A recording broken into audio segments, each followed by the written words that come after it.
തെരഞ്ഞെടുപ്പ് ദിനത്തിലും താരങ്ങളായി സ്ഥാനാർത്ഥികൾ. വടക്കൻ കേരളത്തിലെ സ്ഥാനാർത്ഥികളെല്ലാം വോട്ടെടുപ്പ് തുടങ്ങി ആദ്യ മണിക്കൂറിൽ തന്നെ വോട്ട് ചെയ്തു. എല്ലാവരും തികഞ്ഞ വിജയപ്രതീക്ഷയിലുമാണ്. കാസർഗോഡ് മണ്ഡലം NDA സ്ഥാനാർത്ഥി ML അശ്വിനിക്ക് മഞ്ചേശ്വരം നിയോജക മണ്ഡലത്തിലെ വാണി വിജയ പ്രൈമറി സ്കൂളിലെ 43-ാം ബൂത്തിലായിരുന്നു വോട്ട്. UDF സ്ഥാനാർത്ഥി രാജ്മോഹൻ ഉണ്ണിത്താൻ ഭാര്യ സുധാകുമാരിക്കൊപ്പം പടന്നക്കാട് SNTTCയിൽ വോട്ട് ചെയ്തു.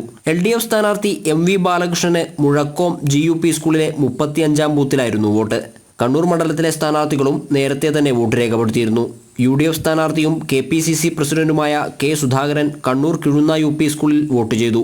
Kannur saint Michael's Anglo Indian higher secondary സ്കൂളിൽ കുടുംബാംഗങ്ങളോടൊപ്പം എത്തിയാണ് NDA സ്ഥാനാർത്ഥി C രഘുനാഥ് വോട്ട് രേഖപ്പെടുത്തിയത്. LDF സ്ഥാനാർത്ഥി MV ജയരാജന് പെരളശ്ശേരി സ്കൂളിലായിരുന്നു വോട്ട്. വടകര മണ്ഡലം LDF സ്ഥാനാർത്ഥി KK Shailaja Mattannur Pazhassi west UP സ്കൂളിൽ ഭർത്താവിനൊപ്പം എത്തി വോട്ട് രേഖപ്പെടുത്തിയപ്പോൾ NDA സ്ഥാനാർത്ഥി പ്രഫുൽകൃഷ്ണൻ ഭാര്യയോടും മക്കളോടുമൊപ്പം എത്തിയാണ് കടമേരി LP സ്കൂളിൽ വോട്ട് ചെയ്തത്. UDF സ്ഥാനാർത്ഥി ഷാഫി പറമ്പിലിന് പാലക്കാടായിരുന്നു വോട്ട്. വയനാട് മണ്ഡലം NDA സ്ഥാനാർത്ഥി K സുരേന്ദ്രൻ രാവിലെ തന്നെ കോഴിക്കോട് ബാലുശ്ശേരിയിൽ തറവാടിനടുത്തുള്ള സ്കൂളിലെത്തി വോട്ട് രേഖപ്പെടുത്തിയിരുന്നു. വയനാട്ടിലെ മറ്റു സ്ഥാനാർത്ഥികളായ രാഹുൽ ഗാന്ധിക്കും ആനി രാജയ്ക്കും ഡൽഹിയിലാണ് വോട്ട്.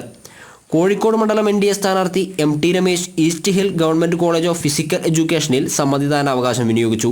LDF സ്ഥാനാർത്ഥി Elamaram Kareem Kozhikode medical college Savio സ്കൂളിലും UDF സ്ഥാനാർത്ഥി MK രാഘവൻ മാതൃബന്ധു സ്കൂളിലും വോട്ട് ചെയ്തു. ജനം, കോഴിക്കോട്.